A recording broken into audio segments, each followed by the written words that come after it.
magacayga waa Salma Cabdiraxmaan Mire waxaan inta social science especially public administration-ka waxaan halkan aad uga salaamayaa generaalka iyo madaxda kale iyo dhammaan ardayda su'aasha aan weydiinayo generaalka waxa weeye maadaama aad tahay hogaamiye military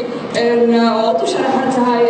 jagada xilka madaxtinimo ee Puntland waxaan ku weydiin lahaa su'aal khusaysa dhanka amniga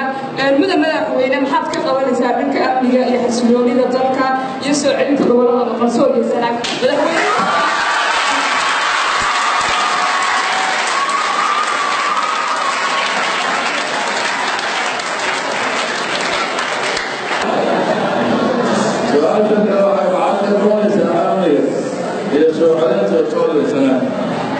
أنا وعليها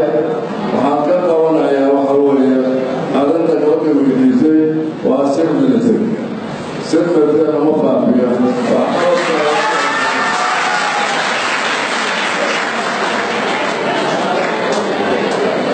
وعليكم مرتين إذا عدت نسوي كانوا لأن هذا الناس أولية شباب بلدك أولية لأن ملتي وعمشية